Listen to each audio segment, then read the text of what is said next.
আপনি পিছান না। আমাদের অবস্থা অত্যন্ত পরিষ্কার। একটি রিপোর্ট হয়েছে, সেই রিপোর্টে বিভিন্ন বিষয় এসছে, আর সেই রিপোর্ট আমরা সর্বোচ্চ গুরুত্ব দিয়ে সেটি আমরা বিবেচনায় নিয়েছি এবং সিআইডি তদন্ত করছে আপনারা জানেন, এবং আপনি বলছেন কয়েকজনকে গ্রেপ্তারও করা হয়েছে এবং এই অফিসারও কয়েকজন আছে এর মধ্যে। এটি একটি দিক, এবং পাশাপাশি আমরাও একটা তদন্ত কমিটি করেছি 3 সদস্য বিশিষ্ট, এবং তাদেরকে 15 দিনের মধ্যে রিপোর্ট দেওয়ার জন্য বলা হয়েছে। তাদের কার্যপরিধি বলা হয়েছে যে এই প্রতিবেদন বিষয়ে যে বিষয়গুলো বর্ণনা করা হয়েছে সেই বিষয়ে সত্যাসত্য উদ্ঘাটন করা, এবং আমাদের প্রশ্নপত্র প্রণয়ন থেকে পরীক্ষা গ্রহণ পর্যন্ত ভবিষ্যতের জন্য যদি আমাদের প্রত্যেকটা স্তর তারা পর্যবেক্ষণ পরীক্ষা নিরীক্ষা করবেন, যদি দেখেন যে আমাদের কোনো আরও কিছু করার থাকে সেটার জন্য সুপারিশ প্রণয়ন করবেন। যে পরীক্ষাগুলো হয়েছে এই পাস করা প্রশ্নে এমনটি বলা হচ্ছে, সেই পরীক্ষাগুলোর বিষয়ে আপনারা কোনো সিদ্ধান্ত নেন? আমরা তো ওই পরীক্ষাগুলোর বিষয়েই আমরা তদন্ত করার জন্য আমরা কমিটি করেছি, এবং আপনার একটা কথা আমার বলা প্রয়োজন। আমরা প্রেস রিলিজে বলেছি যে 33টা পরীক্ষার কথা বলা হয়েছে গত 12 বছরের। তো 12 বছরে বিভিন্ন পর্যায়ে বিভিন্ন আমাদের অনেকেই কর্মরত এখানে ছিলেন। কোনো দিন ওই পরীক্ষাগুলোর সম্পর্কে পরীক্ষা চলমান অবস্থায় অথবা পরীক্ষার পরবর্তী সময়ে কখনো কোনো মহল থেকে আপনাদের দিক থেকে কোনো প্রশ্ন উত্থাপিত হয়নি। সুতরাং এতে প্রমাণিত যে পরীক্ষাগুলো সুষ্ঠুভাবে হয়েছে। যদি না হতো তাহলে তখনই সেটা উচ্চারিত হতো। তারপরেও সে বিষয়গুলো আমরা দেখব, আমরা কোনোটাই ছাড় দেবো না। স্যার, আপনি যে দাবি করলেন তাতে এই যে যারা প্রশ্নপত্র ফাঁসে জড়িত ছিল, তাহলে এরা এক অর্থে দায় মুক্তি পেয়ে না না না না না, আমি সে কথা বলিনি। আমি কথার মধ্যে বোধহয় আপনি এই প্রশ্নপত্র সাথে যারা জড়িত থাকে এটি বিভিন্ন মাধ্যমে হয়, বিভিন্নভাবে হয়। এরা যে নিরপরাধ বা দায়মুক্তি পাবে এই বিষয়টা বলি নাই আমি। আমি বলতে চাচ্ছি যে ওই প্রশ্নগুলো সম্পর্কে আপনাদের কারো কাছ থেকে কোনো ধরনের অভিমত, কোনো ধরনের প্রচারণা, কোনো ধরনের অনুযোগ আসেনি, এবং এটি 12 বছর ধরে, সেটা আপনাকে একটু চিন্তা করতে হবে। 12 বছর ধরে অনেক পরীক্ষা হয়েছে, সেই সম্পর্কে এখন আপনি ওই যদি কোনো প্রশ্ন উঠে সেটি কতটা কী হবে আমি বুঝতে পারছি না। স্যার, অপরাধগুলো তো একদিনে দিনেই বের হয় না, এমন অনেক প্রমাণ আছে। সেটি যদি প্রমাণ হয়, কোনো অপরাধ যদি প্রমাণ হয় এবং সেটি যদি পিএসসির এখতিয়ারভুক্ত হয়, তাহলে আইনে যা ব্যবস্থা নেওয়ার বিধান রয়েছে তার সর্বোচ্চ ব্যবস্থা পিএসসি নিতে পারে, প্রস্তুত। এটা 12 বছরে তো আমি এক কথাই বললাম যে যখনই ধরেন কোনো পরীক্ষা অনুষ্ঠিত হয়, যদি সেখানে কোনো অনিয়ম হয় তাৎক্ষণিকভাবে সেই বিষয়গুলো আপনাদের মাধ্যমে হোক, পরীক্ষার্থীর মাধ্যমে হোক বা বিভিন্নভাবে আসে। তো এতদিন পরে হঠাৎ করে ওই পরীক্ষাগুলোর প্রশ্ন আনলে আপনি সেই সময়ের পরীক্ষাগুলো প্রমাণ কিভাবে হবে? আমাদের পরিপূর্ণ বিষয়টাই তদন্তের মধ্যে আছে। আমাদের তদন্তের ভিতরে পরিপূর্ণ রিপোর্টটাকে আমরা দিয়েছি হুবহু কোড আনকোড করে যে এই বিষয় সম্পর্কিত। একটু জানতে চাই, ভাইরাল একটি টপিক, আপনি জানেন যে আপনাদের একজন সাবেক একজন ড্রাইভার আবেদন, তিনি বলেছেন যে তিনি প্রশ্নপত্র ফাঁস করে যে অর্থ উপার্জন করেছেন তা দিয়ে তিনি আল্লাহর রাস্তায় তিনি ব্যয় করেছেন। এখন কত টাকা উপার্জন করেছেন কি সেটা সেই প্রশ্ন আমরা না যাই, এরকম সুযোগ আছে কিনা একটা ড্রাইভার সে এই পুরো প্রশ্ন ফাঁস প্রক্রিয়ার সঙ্গে যুক্ত? আপনার সময় হয়তো বা সে তার দায়িত্ব পালন করে নাই, আপনি এই বিষয়টা নিয়ে বিব্রত কি? যে কোনো ঘটনা আমাদের এই পিএসসি কেন্দ্রিক যদি সেটি নেগেটিভ কিছু হয়, অবশ্যই আমাদের জন্য সেটি দুঃখজনক, কষ্টকর, যেই করুক না কেন। তো যেটা আপনি বলছেন, আমি আমাদের প্রক্রিয়াটা আপনাকে বলতে পারি, আপনারা বিচার করতে পারেন যে কতটুকু কি সম্ভব। আমাদের ধরুন প্রশ্নকারক আমরা নির্ধারণ করি যারা বিভিন্ন বিষয়ে দক্ষ তাদেরকে, এবং সেটি গোপন থাকে, যিনি প্রশ্ন করেন তিনি প্রশ্ন করে সিলগালা করে আমাদের এখানে পাঠান, ডাকেও পাঠান, কেউ সরাসরি এসে দিয়ে যান। এটা আমাদের এখানে সংশ্লিষ্ট যারা আছেন তাদের কাছে ট্রাঙ্কে সিলগালা করা অবস্থায় থাকে। যখন সব একসাথ হয়, ধরেন 10 জনের কাছ থেকে আমরা প্রশ্ন পাওয়ার কথা, 10 জন যখন একসাথে হয় তখন আমরা একটা ডেট করি যে ওই দিন মডারেশন হবে। তখন যারা মডারেশন করেন তারা আরেকটু অভিজ্ঞ বা আরেকটু সিনিয়র, তাদেরকে আমরা আহ্বান করি যে অত তারিখে মডারেশন হবে। তখন তারা এরকম একটা রুমে, যেখানে আমাদের অনেক রুম আছে, সেখানে এসে বসেন। সিল গেলা অবস্থায় তারা সেটা পান, প্রশ্ন করার প্রশ্ন সেটা ওনারা খোলেন, খুলে ওনারা ওনাদের মতো করে মডারেশন করে আবার সিলগালা করে জমা দেন। জমা দেওয়ার পরে এটা আমাদের প্রেসে যায় সরাসরি। প্রেস থেকে আমাদের বিসিএসের ক্ষেত্রে আমাদের নির্দেশনা অনুযায়ী আমাদের 20টার প্যাকেটে আমাদের কোনো প্রশ্ন খোলার কোনো বিধান নেই। তো সেটি আপনার বিভিন্ন বিভাগে যায়, বিভাগেরগুলো। আর ঢাকারগুলো এখানে একটা বল্টরুম আছে, 24 ঘন্টা পুলিশ পাহারা থাকে, সেখানে সংরক্ষিত থাকে। এবং পরীক্ষার দিন সকালবেলা 2 জন বিশিষ্ট নাগরিকের উপস্থিতিতে এখানে লটারি অনুষ্ঠিত হয়। লটারি হয় 9টা 15 থেকে 20-30 এরকম সময়, কারণ আমাদেরকে 9টা 30-এ জানাতে হয়। তার আগে আমরা লটারিতে যেই সেটটা পড়ে সেই সেটটা আপনার টেস্ট করি। এখানে আমাদের টেলিটকের যারা সহযোগিতা করেন তাদের সাথে আমাদের এখানে যারা উপস্থিত থাকে কয়েকজনের কাছে ওনারা টেস্ট কপি পাঠান। টেস্ট কপি পাঠালে আমরা দেখি যে যাও আসছে লটারিতে সেটা ঠিক আছে, কিন্তু ঠিক থাকে ঠিক আছে, প্রস্তুত থাকেন। 9টা 30 আমরা সেটি আমাদের বিভিন্ন কেন্দ্রে যাদের কাছে পাঠানোর কথা পাঠিয়ে দিই। তখন 6 সেটের মধ্যে একটা সেট নির্ণীত হয়। আর নন ক্লিয়ারের ক্ষেত্রে, আলোচ্য পরীক্ষার ক্ষেত্রে যেমন 4টা সেট থেকে একটা সেট, এটি লটারি হয়েছে 9টা 25 মিনিটে। 9টা 25 মিনিট এবং 9টা 30 মিনিট আমরা সমস্ত কেন্দ্রকে জানিয়ে দিয়েছি। এরকম একটা প্রক্রিয়ার মধ্য দিয়ে আসলে প্রশ্ন ফাঁস করার কোনো সুযোগ নেই স্যার। আপনি আমি এটা বলতে চাই না, এটা 100% নিশ্চিত আপনাকে কেউ করতে পারবে না, কারণ এটা এককভাবে কেউ মেনটেন করেন না, এটা অনেক মানুষের সমন্বয়ে করে। তবে ভীষণ কঠিন, এবং প্রশ্ন ফাঁস করতে হলে আপনার 6 সেট ফাঁস করতে হবে। 6 সেট মানে হলো 6 দুগুণে 1200 প্রশ্ন। এই 1200 প্রশ্ন ফাঁস না করলে কোনো একটা সেট তো আসবে লটারিতে। লটারির আগে তো আল্লাহ ছাড়া আর কেউ বলতে পারে লটারিতে গিয়ে আসবে। আবেদনের মতো যারা স্বীকার করতেছে যে প্রশ্ন ফাঁস করে তারা অনেক টাকা কামিয়েছে, আল্লাহ রাস্তায় ব্যয় করেছে, সেটির কাছে যারা স্বীকার করছে হ্যাঁ তারা তো বিচারিক প্রক্রিয়া একটা বিচার হবে। হ্যাঁ। পাশাপাশি আপনারা কি ব্যবস্থা নেবেন যে সমস্ত আমরা সিআইডি, আপনারা জানেন যে এখানে 2-1জন তো এরকম আছে যারা আগে এই ধরনের অভিযোগে অভিযুক্ত হয়ে চাকরি হারিয়েছে, আবার তারা চাকরিতে ফিরে এসছে, এবং অনেকেই প্রশ্ন করছে তারা আবার আসলো কী করে, বা আমাদেরকে দোষী করছেন। তারা হয়তো ডিটেলস জানেন না। তারা আবার কোর্টে গেছে, কোর্টের থেকে আবার ছাড়া পেয়ে আসছে। আসার পরে তো কমিশনের তো কোর্টের আদেশের অনুষ্ঠিত হয়েছে। আচ্ছা, এরকম আছে 2-1জন। আর কেউ আছে না এরকম নয়, এইবারের প্রথম তাদেরকে করেছে। আমরা প্রস্তুত, যেই মুহূর্তে সরকারি বিধান আছে আমরা সম্পূর্ণ প্রস্তুত, যে এই মুহূর্তে কাউকে কোনো সরকারি কর্মচারীকে অ্যারেস্ট করা হবে, গ্রেপ্তার করা হবে, সেই মুহূর্তে তাকে সাসপেন্ড করা হবে, সেটা আমরা প্রস্তুত। বাইরে যদি প্রমাণ হয় যে তারা যে সমস্ত পরীক্ষার প্রশ্ন ফাঁস করেছিল, হ্যাঁ, সেই পরীক্ষাগুলো স্যার কি করবে? আপনি কি ব্যবস্থা নেবেন কিনা? সেই যেসব পরীক্ষার প্রশ্নপত্র ফাঁস হয়েছে বললে তো একমাত্র এই যে লাস্ট যে পরীক্ষা 5 তারিখের, সেই পরীক্ষাটাই আসবে, কারণ এই পরীক্ষাকে কেন্দ্র করেই সব কিছু হচ্ছে। তো সেই পরীক্ষা যদি ফাঁস হয় অবশ্যই বাতিল হবে, সেটা অবশ্যই আমি বলতে পারি না, সে কমিশন সিদ্ধান্ত নিতে পারে। এখানে সিদ্ধান্ত হয়, আপনারা একটু জেনে রাখেন, আমাদের 21 জনের কমিশন, 20 আর 1 চেয়ারম্যান, একজন 20 সদস্য। এখন এই মুহূর্তে আমাদের 15 জন সদস্য, একজন চেয়ারম্যান আছেন, 5টা পোস্ট খালি আছে। এখানে বিসিএস নন ক্যাডার বা যে কোনো সিদ্ধান্ত আমাদের কমিশন আমরা প্লেস করি, কমিশন সর্বসম্মতিভাবে সিদ্ধান্ত গ্রহণ করে। আবেদনের তো বলছেন তারা বছরের পর বছর টাকা কামিয়েছে প্রশ্ন করতে। স্যার, আমি একটু পরিষ্কার করি যে আপনি যেটা বললেন, সবশেষ যে প্রশ্নপত্র ফাঁসের যে বিষয়টি আসছে সেটি যদি প্রমাণিত হয় তাহলে আপনারা সেটি বাতিল করবেন।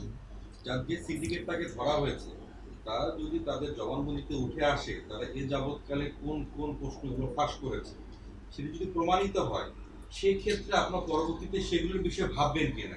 এটা প্রমাণিত হলে নিশ্চয়ই কমিশনে সেটা আলোচনা করতে হবে। আমি তো ওইভাবে বলতে পারবো না আপনাকে। কমিশনে এর সকল দিক আলোচনা করে কমিশন সিদ্ধান্ত নিতে পারে। এটা তো শুধুমাত্র যে আমাদের সময় তা নয়। 12 বছর বলতে বোঝায় আমার আগে যারা ছিলেন তার আগে অন্তত 3টা-4টার সময়কে বোঝায়। সুতরাং সেখানে চাকরি করছেন এমন মুখ আছে, বিভিন্ন রকমের লোক আছে না, তো সেটি তখন বিবেচনা করা হবে। একটু স্যার মানে এই প্রক্রিয়াটা শেষ করা বা ওই পরীক্ষাগুলো বাতিল বা এগুলো প্রশাসনিক একটা পরীক্ষার প্রশ্নপত্র ফাঁস প্রমাণ হতে হবে। প্রমাণ হলে যেটি এখন চলমান পরীক্ষা সেটির বিষয়ে আমাদের কমিশন সিদ্ধান্ত নেবে। স্যার হ্যাঁ, কেন বাতিল করা সম্ভব নয়? না, ওইগুলো সম্পর্কে অনেক গভীর চিন্তা করতে হবে, আপনাকে ভাবনা করতে হবে সেটা, এবং এটা আমাদের ইখতিয়ারের মধ্যে পড়ে কিনা সেটাও চিন্তা করতে হবে। আমাদের ইখতিয়ারের বাইরে হলে আমরা কি করবো? ওভারঅল একটু পরিষ্কার করবেন, না হলে তো পিএসসি কিন্তু আপনাকে পাবলিক বুঝবে, কারণ যেভাবে রিপোর্টটি হয়েছে নিউজ টোয়েন্টি করে, চ্যানেল 20 করে, তারা দেখিয়েছে যেসব জায়গায় আগের রাতে নিয়ে তাদের করানো হয়েছে, সকালে 1 ঘন্টা আগে হোয়াটসঅ্যাপে প্রশ্ন দেওয়া হয়েছে, তারপরে আপনার ব্যাখ্যাটা আসলে একটু বিশেষ করে ব্যাখ্যাটা আসলে এমন যে লটারির মাধ্যমে লাস্ট মোমেন্টে প্রশ্নটা আসে, মানে জিনিসটা কিন্তু অপোজিটে, মানে অনেকটা ডিফেন্সের মতো হয়ে যাচ্ছে, কারণ এটা তো ভিজুয়ালি দেখানো হয়েছে। এখন তারপরে সিআইডি আমরা দেখলাম আপনাদের কর্মকর্তা 3 জনকে গ্রেফতার করলো, আপনাদের অবশ্যই পারমিশন নিয়ে কিংবা আপনাদের অবগত করেই গ্রেফতার করেছে, আপনারা সেটা অনুমতি দিয়েছেন, তারা কোন অপরাধে গ্রেফতার হলো? নিশ্চয়ই আপনারা আপনাদের জায়গা থেকে আপনাদের ইনভেস্টিগেশন কিংবা আপনাদের পর্যবেক্ষণে আপনারা বুঝেছেন যে তাদের কোনো না কোনো জায়গায় দায় আছে। তারপরে এসে যদি আপনি এটা বলছেন নয়। যে লটারির মাধ্যমে প্রশ্ন হয়, এটা খুব কঠিন, তাহলে ভিজুয়ালি এই জিনিসগুলো কিভাবে কাকতালীয়ভাবে মিলে গেল? আচ্ছা, এটা আমি আপনার জবাব দিচ্ছি। প্রথম কথা হচ্ছে যে এখন পর্যন্ত সিআইডি কোনো রিপোর্ট করেনি। সিআইডি অ্যারেস্ট করেছে কিছু লোককে এবং তাদের কথা শুনে সংশ্লিষ্টতা পেয়ে আরেকজনকে চেয়েছে, এইভাবে অ্যারেস্ট হয়েছে। আমার কাছে যদি এসছেন, আমাকে বলা হয়েছে যে অমুক লোককে আমাদের দরকার, একটু আমাদের তার কাছ থেকে তার বক্তব্য শোনা দরকার এবং ভেরিফাই করা দরকার প্রকৃত ঘটনা উদ্ঘাটনের জন্য, আমরা তাকে সাহায্য করেছি। আর যেটা বলছেন, আপনি নিশ্চয়ই ওই 1 ঘন্টা আগে প্রশ্ন পাওয়ার বিষয়ে বলছেন, সেটি আপনি আপনার ফোন দেন আমাকে, আমি আপনাকে দেখিয়ে দেবো। এখন ধরুন আগামীকালকে একটা পরীক্ষা, এই পরীক্ষার প্রশ্ন আমি 5 দিন আগে আপনার আপলোড করে দেবো, এখন এই সবার সামনে করে দেবো। এটা প্রমাণ করে না। দেন আপনার ফোন দেন, আপনি আমার 5 দিন আগের একটা পোস্ট আছে, ছবি আছে, এরকম একটা পোস্ট দেন, আমি এখন প্রমাণ করে দিচ্ছি। যে কোনো একজন দেন, আপনার যে কোনো একজন। এই জিনিসটা শিক্ষা মতো আমি ফেস করে এসেছি, সুতরাং আমি জানতাম। ওরা আমাকে দেখিয়েছে ঠিকই, আমি দেখতে গিয়ে আমি বলছি এটা তো প্রমাণ, অকাট্য প্রমাণ নয়। আপনি দেন আমাকে, আমার ফোন দেন, আমি যা প্রমাণ করে দিচ্ছি আপনাকে এখন। এনিবডি কারো ফোন দেন যে একটা ছবি পোস্ট করেছেন 4 দিন 5 দিন আগে বা 10 দিন আগে বা 2 মাস আগে, আমি দেন, আমি এখন প্রমাণ করে দেবো। দেন, কেউ একজন দেন, একটা ফোন দেন, এই ছবিটা তোলেন, আমি এটা 5 দিন আগে পোস্ট হয়েছে, এটা দেখাই দেবো আপনাকে। দেন, আপনি দেন না, না হলে তো সন্দেহ থেকে যাবে, আপনি দেন। কিন্তু এই কথার অর্থ এই নয় যে যেই প্রতিবেদন এসছে এবং যে ইনকোয়ারি চলছে, কাউকে রক্ষা করা আমাদের কোনো উদ্দেশ্য নেই। কিন্তু কোনো একটি পরীক্ষা সম্পর্কে সিদ্ধান্ত নিতে হলে আমাকে চূড়ান্ত ইনকোয়ারির মাধ্যমে প্রমাণ হতে হবে যে এটি ফাঁস হয়েছে। তার আগে এটা নিলে তো অন্য অভিযোগ হয়ে যেতে পারে। একটু আইনের বিষয়ে জানতে চাই। আরেকটা প্রশ্ন আমি অনেকদিন পড়িয়েছে, তো আমি এখন আপনার এই আমার লটারি এটা নিয়ে আসুন। আচ্ছা, এইটা বিসি, এটা আমরা অ্যাপ্লাই করি, এটা বিসিএস সেট, এখানে 4 সেট, এখানে দেখুন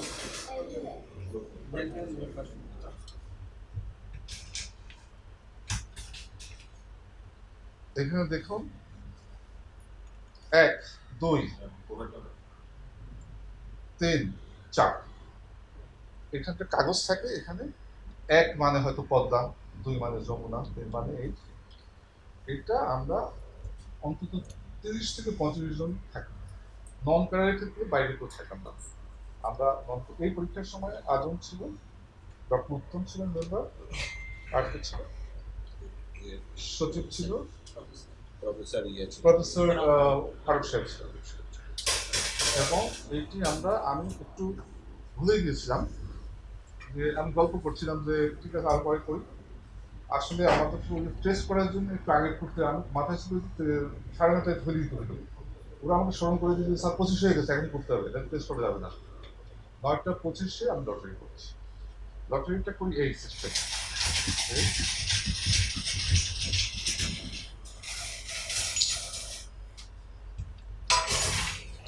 এইটা একমাত্র আল্লাহ ছাড়া লটারির আগে এর যে 3 নাম্বার উঠবে তার পক্ষে সম্ভব। এই 3 নাম্বার প্রশ্ন রাত্রে কিভাবে যাবে, কিন্তু 4টে যেতে হবে। 3 নাম্বার প্রশ্নটা কিভাবে যাবে, যেটা আল্লাহ ছাড়া কারোর জানা সম্ভব না, এটা আপনারা বোঝেন। আমি ক্লিয়ার? সব প্রশ্ন আউট হবেই না এটা আমি বলতে পারবো না আপনাকে তদন্তের আগে। হয়েছে এটাও বলতে পারবো না, হয় না এটাও বলতে পারবো না। তবে যদি হয়ে থাকে আমরা আমাদের সর্বোচ্চ, এমনকি আমি স্পেয়ার হব না যদি আমার কোনো সংশ্লিষ্টতা থাকে, এটা আপনাদেরকে আমি নিশ্চিত করতে পারি। একটু আইনের বিষয়ে আসি। আটজন এসেছিলেন, এখানে আমি তাদের সাথে কথা বলেছি। ওনাদের একটা দাবি হচ্ছে, তারা বারবার বলছিলেন যে তারা 5টি পরীক্ষায় ফর্ম তুলেছে, 3,000 3,500 টাকা খরচ করেছে, কিন্তু সেখানে পরীক্ষা শুধু 200 মার্কের নৈতিক পরীক্ষার মাধ্যমে 5টা ডিপার্টমেন্ট অ্যাপ্লাই করেছে। এই প্রক্রিয়াটা তাদের কাছে সন্দেহজনক এবং না, এটা ওদেরকে আমি বুঝিয়ে বলেছি, এটা আপনাদেরকেও জানা থাকলে ভালো হয়। আমাদের উপর প্রচুর পরীক্ষার চাপ, এবং নন ক্যাডারের ক্ষেত্রে বিভিন্ন এমনও হয়েছে 120 রকমের পদ আছে কোনো একটা ডিপার্টমেন্টে। তা 120 রকমের পদে পরীক্ষা নেওয়া পৃথক পৃথক প্রশ্নের ভিত্তিতে, সেটা আমরা কমিশনে বসে এটাকে সহজীকরণ করেছি। যে বাছাই পরীক্ষাটা আমরা ওইভাবে নিয়েছি যে কমন একটা প্রশ্ন করে সবাইকে প্রাথমিকভাবে কমিয়েছি, তারপরে আমরা তার বিষয়ের জ্ঞান পরীক্ষা করার জন্য সেটা ভাইভাতে হোক বা অন্যভাবে হোক, ভাইভাতে হলে 2জন এক্সপার্ট রেখেছি। তো সেখানে কারো ক্ষতি হওয়া বা লাভ হওয়ার কোনো সুযোগ নেই। তো এবং ওইটা কিন্তু 5টা পরীক্ষার জন্যই প্রযোজ্য হবে। যদি পাশ করে থাকেন 5টাই উনি পাশ করেছেন ধরে নেওয়া হবে। ওরা হয়তো বুঝতে হয়তো দূরত্ব আছে। ওদের একটা ছোট্ট অভিযোগ, সেটা হচ্ছে যে তারা বলছেন যে পিএসসি নিয়ম অনুযায়ী প্রথমে প্রিলি, তারপরে রিটেন, তারপর ভাইভা। সেই অনুযায়ী তারা শুধু আপনারা নাকি এরকম করছেন যে শুধু প্রিলি বা নৈতিক প্রশ্ন, এটা আপনার এটা কমিশনের কিছু এখতিয়ার আছে। কমিশন বসে যদি কোনো কিছু সহজীকরণ কম সময়ের মধ্যে সমাধান করার জন্য কোনো উদ্যোগ নেয় সৎ উদ্দেশ্যে, সেটি কমিশনে সবাই বসে আলোচনা করে সিদ্ধান্ত। জি বলুন।